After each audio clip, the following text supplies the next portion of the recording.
There is no such thing as an atheist in a foxhole.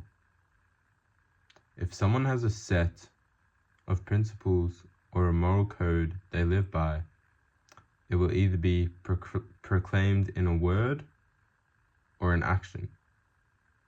Yet, the true test of someone's character only comes when following their moral code is no longer the convenient course of action. Truly, we live in a world driven by convenience. The ability to have an essentially infinite library of knowledge on a screen dictates that the law of convenience must be so.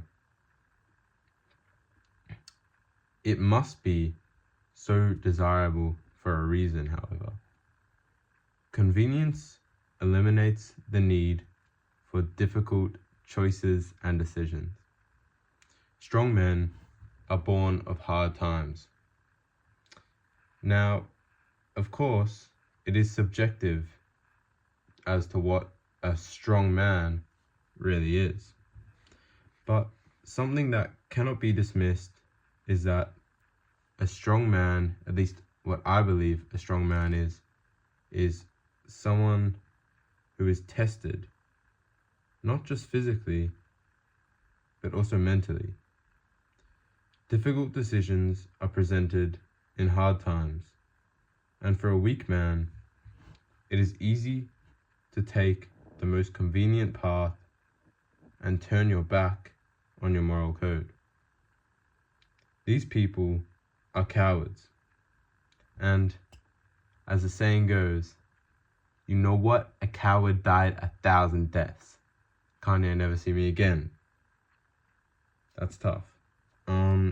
Perhaps there is a bit of throwing stones from a glass house syndrome for myself, as a couple of days ago I got into an accident while I was riding my bike and injured my hand pretty badly, to the point where I thought it was broken. It's not broken, thankfully, but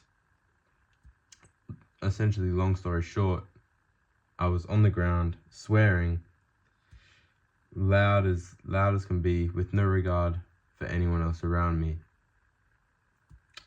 I thought, looking back on it now, what a buffoon I am. And if I had the time again, I would try my best to hold my tongue, or at least censor my language to a certain degree, as swearing like that in a public place with people around who might be sensitive to that goes against my moral code. Of course, I cannot, however, have that time back again. No matter how much regret I hold, the only thing I can do is be better in the future and learn from my past mistakes to create a better future me, one that hopefully wouldn't turn my back on my moral code so easily. The man who attracts women and stays disciplined in his goal of celibacy until marriage is far stronger and more reliable than the man who does not attract women and has the exact same goal. Many would say that the second man is lucky, as he is never tested, and therefore it makes it easier to follow and achieve his goal.